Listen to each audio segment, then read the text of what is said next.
I'm Anne Marie. Thanks for welcoming me. I have been at Notre Dame College since 2006. I actually started in our adult admissions and recruitment office, and when we launched our first online program for our education department, I transitioned with that group and served as an academic advisor and a support system to both faculty and students. And over the course of time, I have moved along and learned a lot of things about distance education and online learning, and I'm now serving as the director at Notre Dame College, overseeing the day-to-day operations of curriculum development and delivery, support for faculty and students, and managing a small staff of 3, but it's a mighty staff. And so we are now working probably 7, almost 8 online programs. We will have 3 new launching in August. Thank you. I'm Judy Markham. I've been at Midway College and in higher education now for 20 years. And we started distance education at Midway in the fall of 2004 with 3 courses online, all on different platforms. Our president then asked me to lead a distance education effort at Midway and grow the online college. Nothing has been more challenging. Because of the Learning House, this isn't a paid advertisement. We have grown from 3 courses on different platforms to over 300 courses at this juncture. We offer 11 programs online. I've done a variety of things at Midway, and as I said, this is probably the most challenging. When I came into this role, I served in both an admissions, enrollment role, as well as an academic role. I have recently transitioned totally academic, and now am focused on the outcomes manager, on master course concepts, and on creating quality online courses at Midway College. So welcome to our session. Our focus today is to give you an overview of the philosophy, talk to you about some of the benefits and many of the challenges we've both encountered with our institutions and worked diligently with Learning House to overcome those challenges, and to help you consider possibly adopting this type of philosophy at your own institution. Certainly one of the key factors we found was quality assurance. And so we'll share a lot of our experience with you. It's a panel discussion. We want to invite you and we encourage you to ask questions as we go along. You don't have to save your question to the end. It's definitely a learning panel. We did not come by this naturally, and as I said, we faced lots of challenges that you may right now be encountering yourselves, and we can help you work through some of those challenges. So to get started, Judy and I kind of discussed how we would share our experience. So I'm going to kind of start off with some of the things that we were doing early on in our early years of delivery and why we adopted this type of philosophy. When we first launched our education program, we were running multiple sections of many different courses, and each instructor, each course was developed by a faculty member. That course then was put on our portal and duplicated for as many term sections as we needed. But each instructor had full editing right in each of those term courses. What we saw at the end of a term was very different than how we started the term. And we found that, not to take away teaching liberties, but we could not ensure that our assessments were aligning to the outcomes. Some instructors were opting out of some assessments, some instructors were adding new assessments, and what we found is that student A, B, and C, each in a different section, actually had a completely different course. And so we found we needed to help kind of bring that together and help faculty to ensure that we were actually offering the same course and measuring the same outcomes with the same assessments. About 3 years ago, so we were 3 years into online delivery, we started talking about this infrastructure and this philosophy and realized that if we changed some of the editing functions of an instructor. We weren't really restricting every component, because what we did is we adopted the master course philosophy, and that is, after a course is created, it's put onto the portal, it's listed, its title is actually Master Course ED 501. That course has a course manager, typically the faculty developer, or a designee of that department, who manages the content, who can make everyday updates. They have 24/7 editing access to that course. We set a time frame, a structure, as you will, of a calendar, and we let our faculty know that if students are going to receive access for the term starting in August, our start date is August 27th. The students are going to get access on the 22nd. The instructors are going to get access on the 10th of August, meaning our courses have to be prepared and duplicated prior to the 1st of August. So we started with, when do we want the course to really be offered and open to the students, and we backdated all of our steps. So we set up our calendar that way, and we talk with our faculty coordinators, and we help them to prepare the course. We, being my department, I have an instructional designer that works with us, as well as Learning House's client service specialist was assisting our faculty to prepare that master course so that we could duplicate it on August 1st, whatever number of sections we needed. When the course is duplicated, those editing rights are taken off, and we created a profile user titled NDC Term Instructor, and we essentially identified what editing rights would that term instructor have in the course. Essentially, we locked down all graded assignments. We locked down the grade book in terms of not being able to take away an activity or an assignment, but they could add a participation component. They could add, if they had extra credit, they could add some pieces, but they could not take away. There was a lot of discourse over that initially, but what we tried to help faculty understand is that you do have full editing right in the master course. And with that, they accepted it very willingly. We had a lot of people ask us over the years, weren't faculty very upset about losing that editing component? And we said they didn't lose the editing component. What we're doing is managing the quality of that course as it's being delivered. And so once the course is duplicated for term instruction, the instructor identified to teach the section then goes through the course. We have a term prep survey that our faculty member completes. They review the course from the instructor perspective as well as the student perspective, because you know, if you've worked in Moodle, the instructor may see a few things differently than the student. And we have them go through that course, complete the survey, and let our department know, yes, everything looks good to go, or I need help, I need to adjust this, or this doesn't seem to look right. They were not adjusting the content. Any instructor who had recommendations for changes that might be helpful to improve the quality of the course, those are taken into the faculty coordinator of that course, and they can go into that master course even while there's a term running. They update the master course, so in the next iteration, those adjustments have been made. If it's an adjustment that's necessary for the current term, we do go in and make those during that term. Typically, they're minor. For example, an instructor might say, I really would like my students to have 3 attempts on a practice quiz rather than 1 attempt. I want them to keep practicing and seeing and learning more and seeing where they need to improve. We will go in and make those adjustments, but we consult the faculty coordinator first. It is not something that they have full liberty over. Most faculty coordinators are very willing to make those adjustments because they are not in the trenches with that course, the instructors are. And so we found over time that that has been working very well, but it required a lot of oversight on our part, my department's part, along with Learning House. There were times when we would see duplication and for whatever reason, it was a glitch or some duplication issue.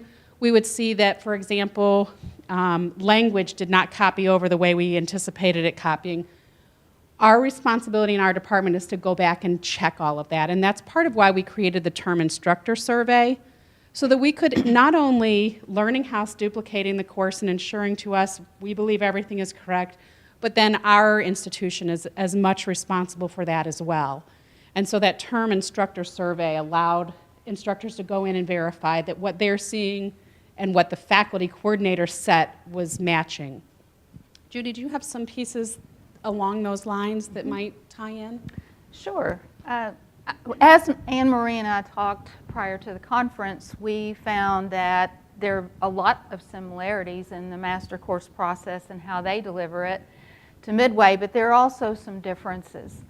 One of the things that we decided to do early on in our distance education delivery at Midway was we wanted to develop our own content. So the majority of our content has been written by terminally degreed faculty, most of whom are full-time at Midway College. And our structure is probably very much like Notre Dame's in that we have 5 divisions, and there are chairs over each division, and the chair then appoints a course editor or editors for a group of courses. So we count on the division chairs to equitably assign those courses. Now, if someone winds up with 12 courses, and we were sharing this earlier today, we sometimes get a little pushback on that from faculty, and understandably so, because it's a lot of work to manage that many courses. So we hope that it's all equitable. So it works from the division chair level down through the faculty. The division chairs and their faculty approve the content, and the content that is in the master course is then duplicated for all subsequent launches. And we manage it through the course coordinator editor, which is an interchangeable term here. Matters not, because that's how we control the content. Control in a nice way, because we're protecting the division approved content.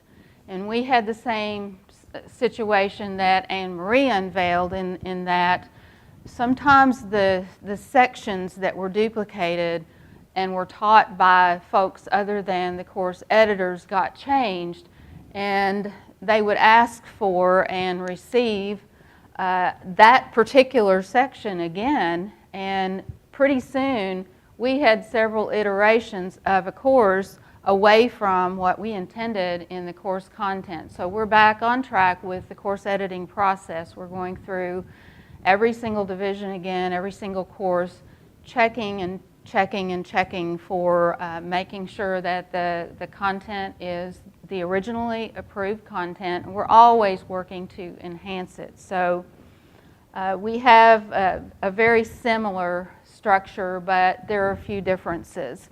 I do have 2 people who help me at Midway College, so there are a total of 3 of us, not a large staff. I do not have an instructional designer at Midway College. We use the Learning House curriculum design, and we use content specialists there at the Learning House to support our work. We are moving to the Quality Matters system, and we haven't done this heretofore. And the reason why we haven't done this is because it's fairly new, actually.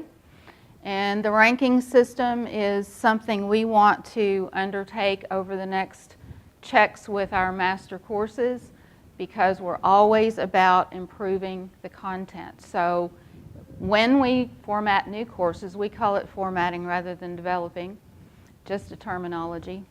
And when we develop new courses, though, we will now require certain standards to be upheld by faculty who are developing courses. For example, your course must meet a rank 3, let's say, in Quality Matters, and there are guidelines for those. So we work with the Learning House on this, and that's what we're in the process of doing now. So that's, and I think you're pretty much there. My staff members are, just one second, my staff members primarily are working with me to support students. So currently their main role is to enroll students in online courses, but we are automating that. And the reason why we want to do this, and it's been on my wish list for several years, is because we want to focus on retention. And that's what my 2 staff members at Midway will be doing, is retaining students. They already provide customer service. And you heard our speaker earlier today say, hey, what's the wrong with the service timeline around here? Online is all the time. It's not just 8 to 5. They have Blackberries in the evenings. They were receiving calls from students all the time. So that's off topic, but that's what my staff members do at Midway College and how we're kind of structured. We usually call on the Learning House to support us around the master courses. I saw a question over here. Yes? You said that your primary focus was building the content with the faculty members, and then you said that you went with Learning House to do curriculum design and content. So you're doing library content courses along with built courses. Who owns that course, and is there an issue with what intellectual properties in your faculty in developing that master course? Okay. Do I need to repeat the question for the video purposes? Okay, let me see if I can reframe it. What you're basically asking me is who owns the course, and are we using Learning House content? Is it Midway College content? What is the intellectual property? Did I get all the points? Okay, when we began developing content through our faculty, they knew going into that once the course was developed, it was Midway College owned. So I think that gets at one of your questions. We use very little Learning House content, primarily because we just adopted the philosophy that we were going to develop our own content. There is an exception or two there. We just started medical coding and medical assisting. We have program coordinators for both of those associate degrees. And we are using the Learning House content for them because it was already developed and aligned with the secondary accrediting body for each one of those degrees. So it was easier for us to review their content, tweak it if we needed to, and move forward. In that case, we do not own that content. Will we write the content at some point? Perhaps. Did I get all of your points? All right. And Notre Dame does a lot of that similar. When we contract a faculty course developer, we actually have in the contract IP policy.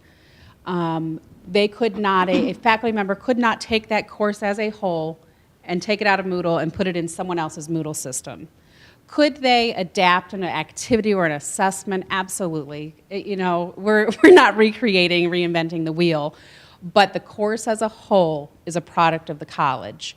When we first launched our very first program, we did use library courses from Learning House. They were modified and adapted to meet and match our outcomes and make sure the assessments were measuring.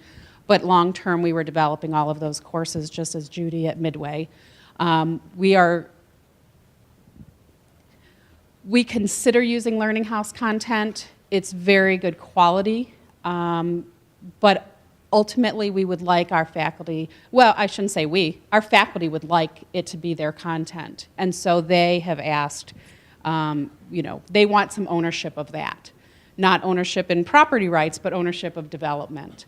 And so our development process, and because you understand the philosophy of the master course, I think it's helpful to talk about that development process, how a course is formatted and developed. We at Notre Dame set up a structure so when a faculty member is contracted to create a course, we actually have a map of all of the things that have to happen from start to finish. And that process, we've created milestones. So if you're creating an 8-week course, you would have 3 milestones. Your first milestone is your syllabus and your lesson 1. Our instructional designer, internal, will work with that faculty course creator to work through milestone 1.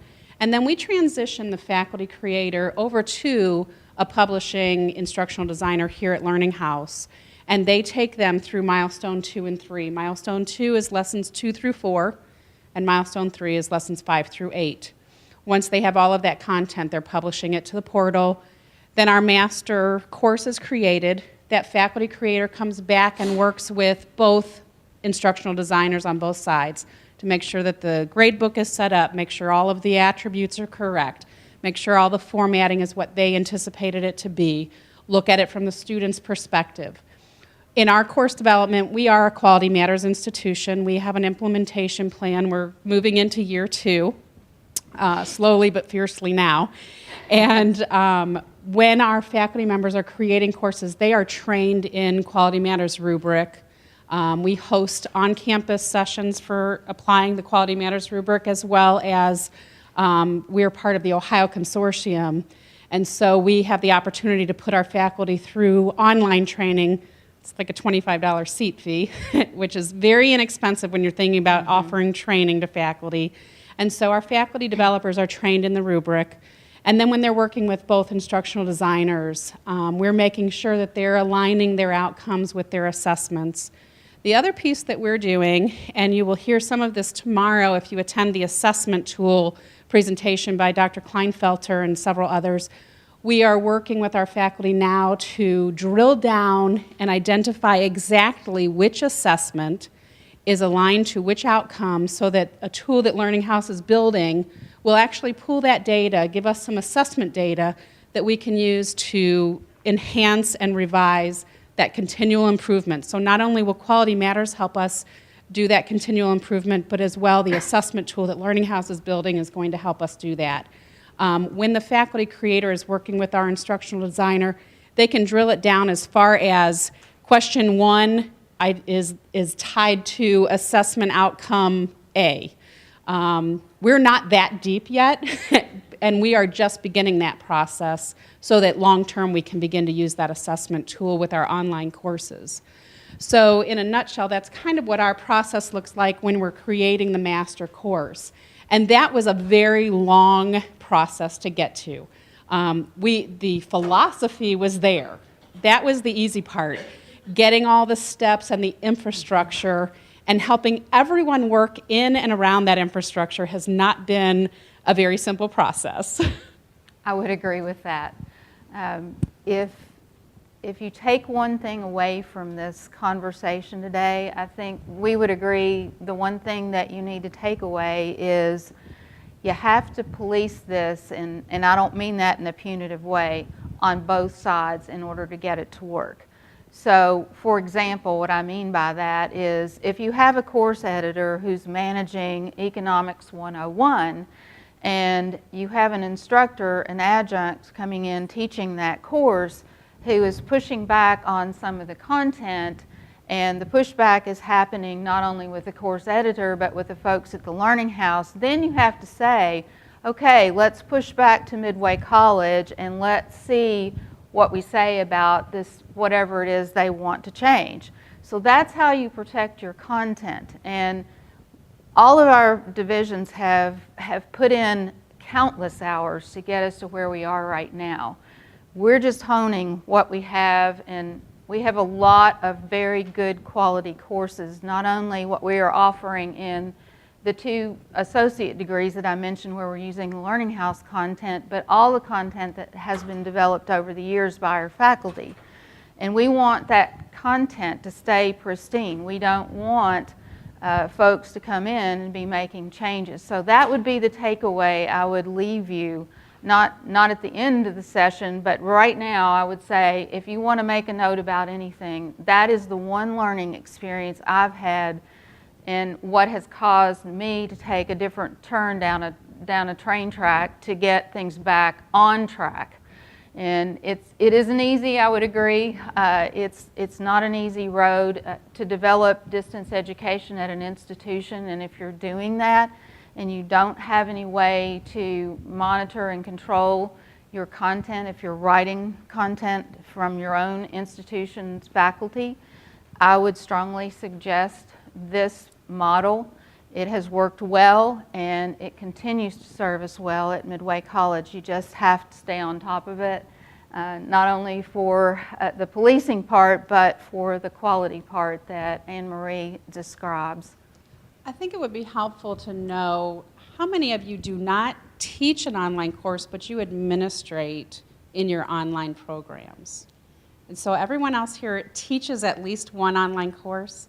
From an instructional perspective, I also teach for our education program. I have a teaching license in elementary education, so I teach in our professional education program. From an instructor perspective, the master course philosophy is somewhat can be difficult. My experience, because even though I have administrative rights in my directorship role, as an instructor, I do not take editing rights. I need to feel what my instructors are feeling.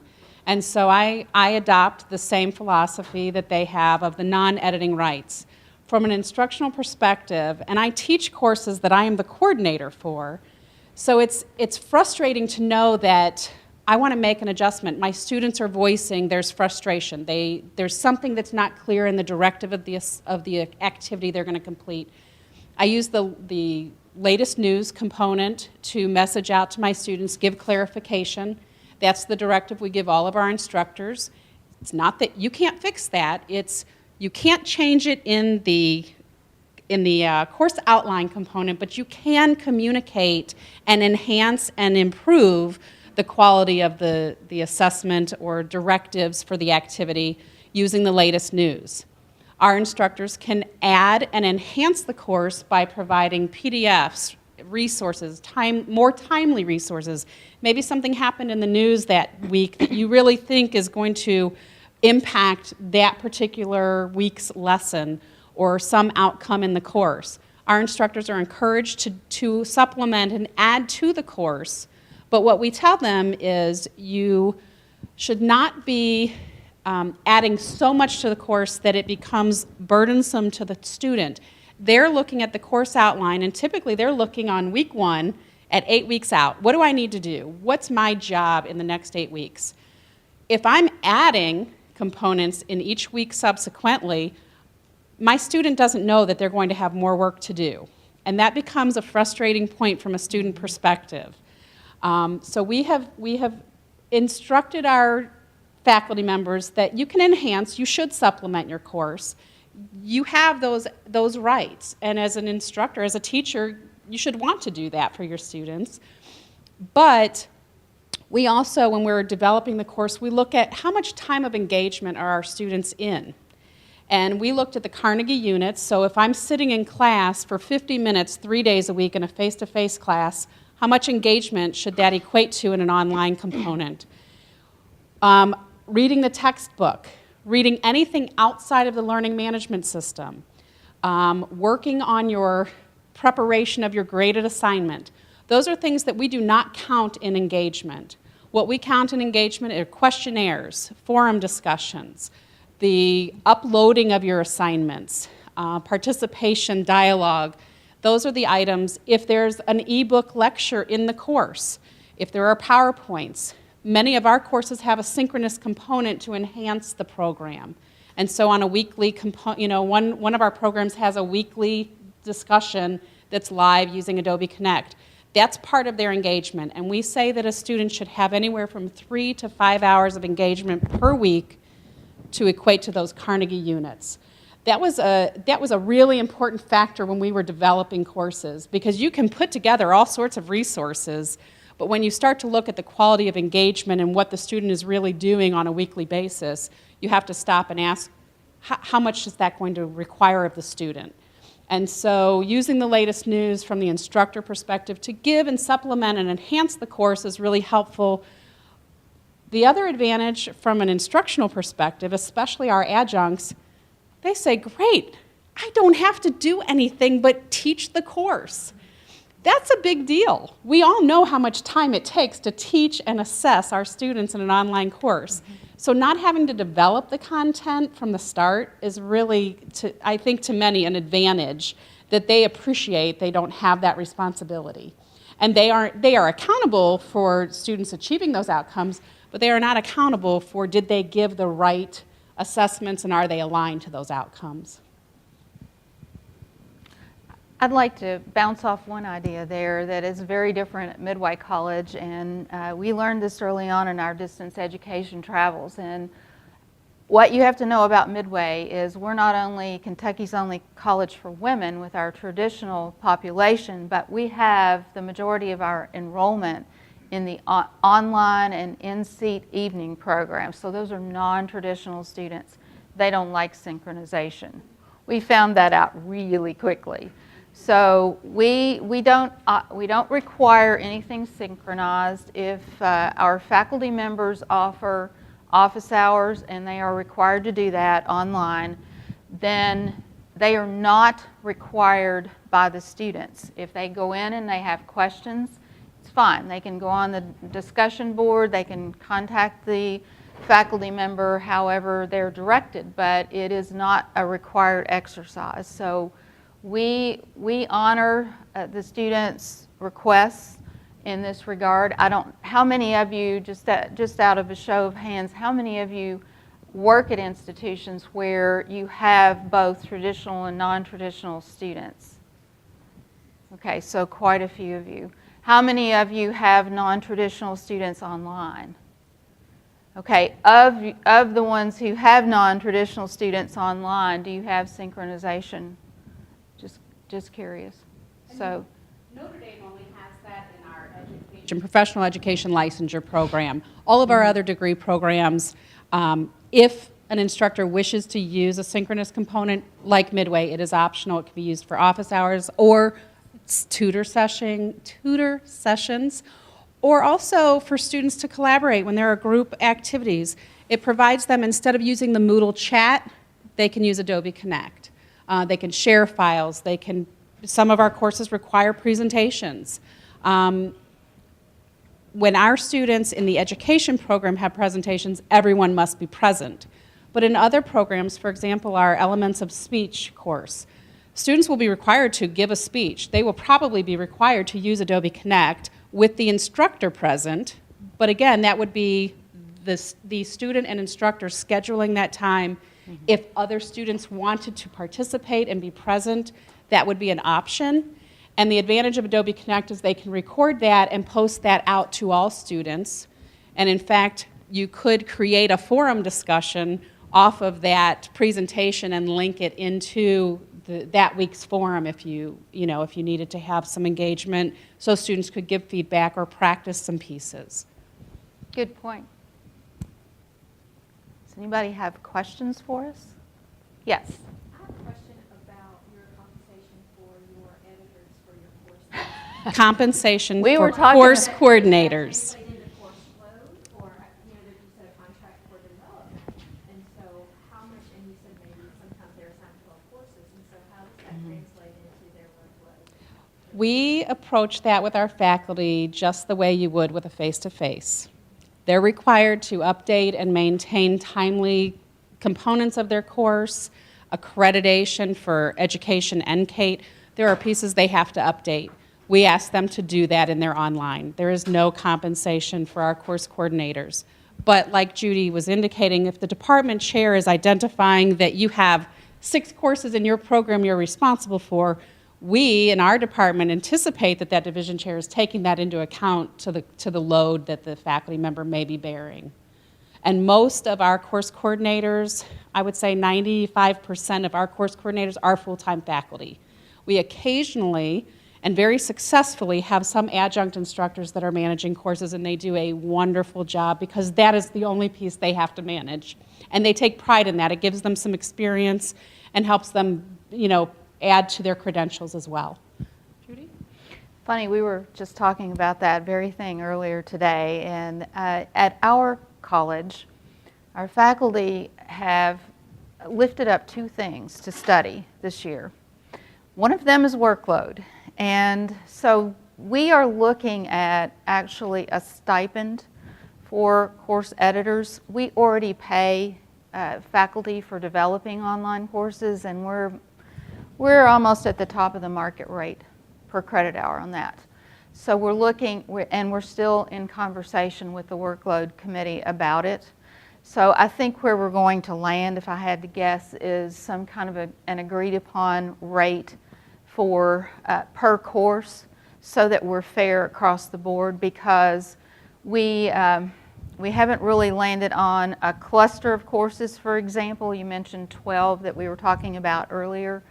That's going to be up to the division chair to equalize that load. That's very unfair to a faculty member to saddle them with that, especially given where we're going, not only with the course editor role and responsibility, but with learning outcomes and mapping. So I hope I answered your question. We're not there yet, but we're working on it and we'll implement it for fall. Other questions? I just have one question for you. The adjunct course coordinators that now are they paid for editing, course editing? No, they are paid to teach, but not to manage the course, just like the full-time faculty member. But I think many of our adjuncts that are doing that, it's more for their own credentialing, and they want to be able to take on that responsibility to demonstrate that they could possibly take on more and become full-time faculty. And ours is different in that in our Arts and Humanities division, we have some experts outside of Midway College where in that particular division we don't have full-time faculty all the way across the board. So we will use an adjunct to not only edit a course, but that adjunct probably developed the course. One of the areas that we at Notre Dame have started to talk about is the role of we use the word program coordinator. We actually have program coordinators at the college, but they are working in our recruitment and retention office. But program coordinator in terms of online quality development and assurance, what we're talking about is having a full-time position where half-time it's administrative and they serve as a coordinator between our department and their department, and they have reporting to their own department division chair, but they are accountable to us to share any updates, what courses will be offered in your program, how are we going to work the revision process for all of your courses, how are we going to go through quality matters reviews with your programs. The other half would be teaching, and we would want that program coordinator to teach at least one course every term, which at Notre Dame we have 6 terms. So you're looking at almost a full-time load of teaching over the course of 3 semesters. So we're looking and talking about that role. We know a lot of for-profits have either they're called program coordinators or I've heard lots of different terminology for that, but essentially it's an administrative and teaching role, and they help manage their programs out of their division. I have, in my past, I served in every capacity as we were building programs and I was doing a lot of learning. I did not come into this naturally, other than my background in education. So going through those processes and helping different divisions, our business department is getting ready to launch their first program. I want to say they're in for a rude awakening, but I mean that in a good way. It's a very cumbersome process, and how do I get enough instructors? How do I know how many sections of a course I need to offer? How do I know which course to offer? We've created course maps. We've created rotation rollouts so that students and the division know when and how often they should be offering a course. Those are all parts of these processes that are helping manage and keep a solid infrastructure so that we can launch more programs and have a lot more classes running and a lot more students enrolled. Other questions? Can you talk a little bit more about the course maps? Course maps? I'm an online program coordinator. I don't currently teach, but I constantly have more and more departments wanting to roll out hybrid or online courses, and they will go to the registrar and it will be offered, but I know nothing about it. Uh-oh. I remember those days. So course maps is a topic of conversation. One of the things that we did with our first program that we launched, we worked directly with the division. We asked them what courses are required in your program. All of the students get 2 things at admissions. They get what their program requirements are, but then they also receive a rollout. So they can see, here's the recommended sequence. We recommend for a non-traditional adult student in our post-bac licensure program no more than 6 credits in an 8-week term, so essentially 2 courses. This also is a program that has the synchronous component. So we had to strategically plan what night of the week will these courses run, because if I'm going to tell you that you need to take these 2 classes in this term, they can't conflict on the day of the week. So for that particular program, we rolled it out so that the synchronous component was either a Tuesday night or a Thursday night. That automatically restricted them from taking more than 6 credit hours. When they're asynchronous, there are other pieces you have to put in place if you want those types of restrictions in terms of enrollment in a significant number of credits. So that rollout, that rotation tells them, here's the recommended sequence and which 2 courses you should take together. But then there's a third part of that, and that's simply, we will offer this course in our distance term 1, 3, and 5, or it will only run in 1. And there are particular reasons why we might not run a course every single term or every other term. Primarily, it was because we didn't have the volume of students, and we wanted to maximize the seats in an offering, as opposed to having 2 different courses with only 10 students, but all 20 students needed both courses. And so we worked with the division chair to find out what prerequisites are in each course, what's the appropriate sequence to go through in that program, and then we worked to design that roadmap, essentially, of when to take those courses. We are now, this is the first year, we're going into a 6-term year for the first time, and so that roadmap is now in revision because we have another term. Right now, there are no classes being offered in that 6th term, so we have to determine, should we take a couple of classes out of other terms and put them in 6, or should we simply offer more and leave everything else as it has been? So those are some things that we're trying to determine. The other factor is how many programs across the board have the same course requirements, so your gen ed requirements. If it's a degree-seeking program, everyone in our college needs theology. So we're going to offer TH 150 at least every other term, if not every term. We're also setting up so that we have enrollment, I probably don't know the right word for it because I've been out of the enrollment or admissions component, but rolling admissions. So a student could start every single term. How do you do that effectively when you don't have thousands of students and hundreds needing one particular course? So right now we're beginning to go through that process and determine what general education courses across the board of every degree program should we be offering on a really consistent basis so that a student could start our program at any point in time, even if their course in their major is not offered every term.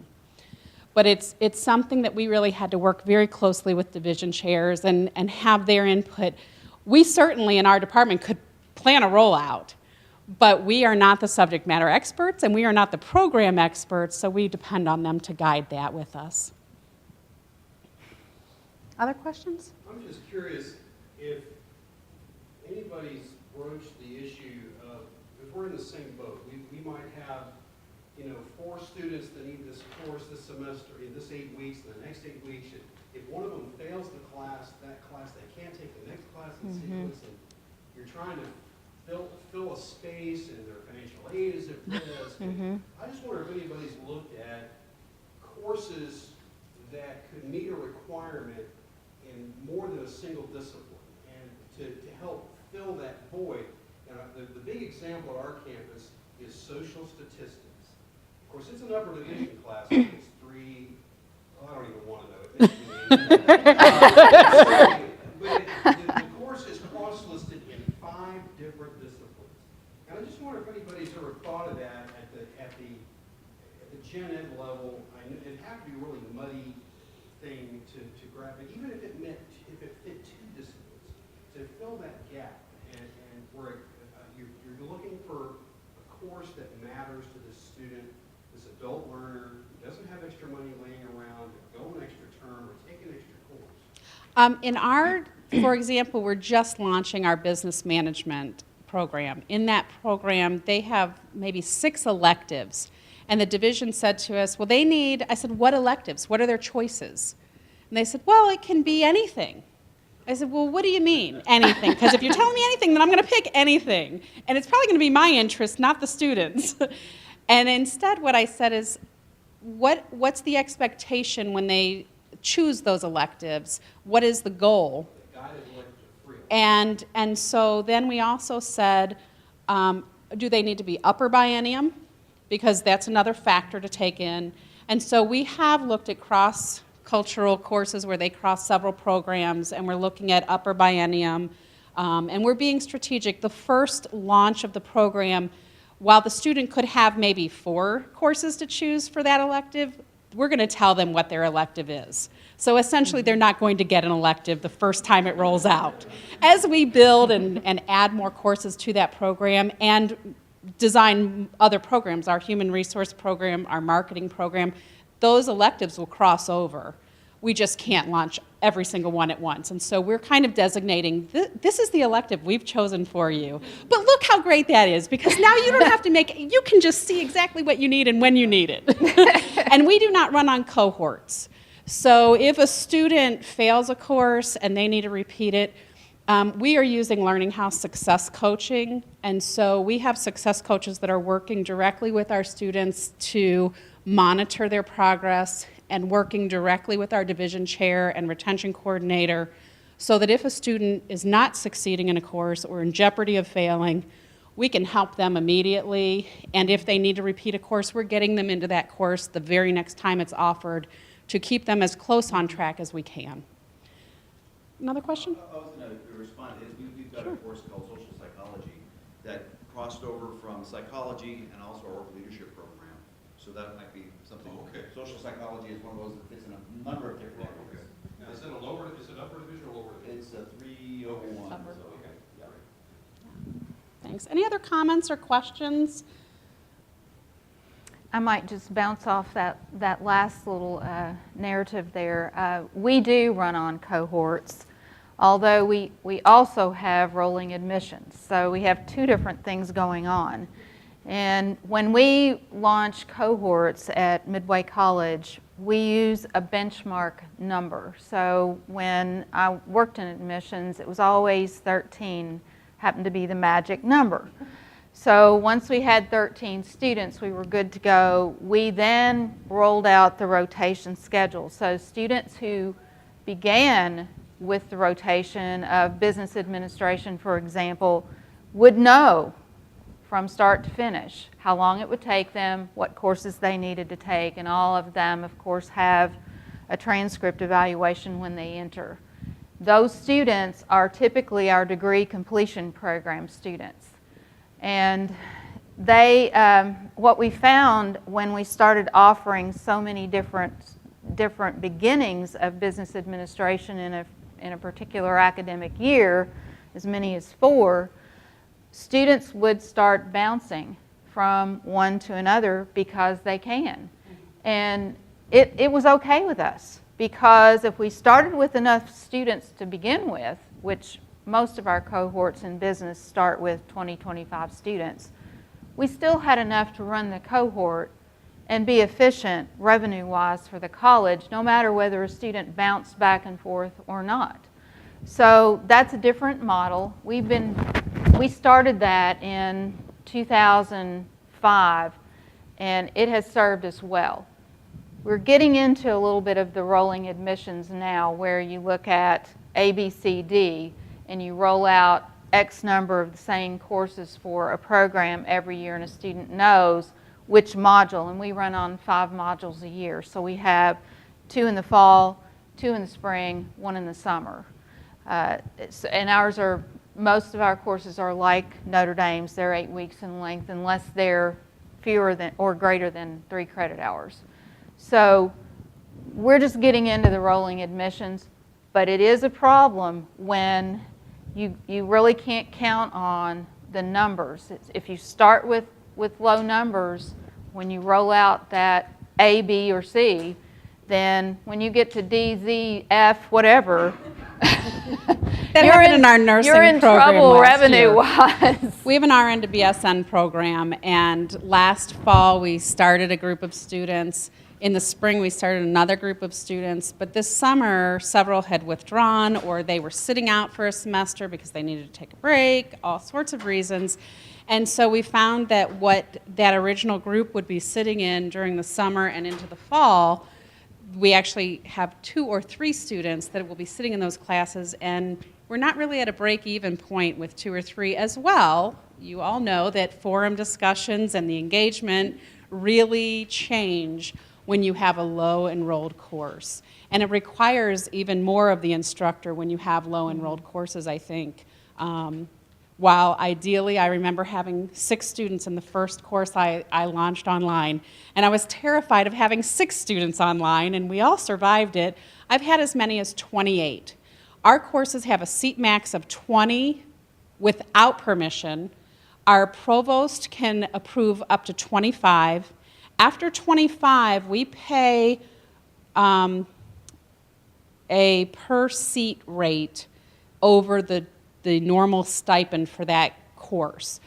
We have a stipend per credit hour, and then each student over 25 is another, I want to say, $75. When you think about it and you equate what your time is worth, it is not a lot, but there is compensation when we do go over.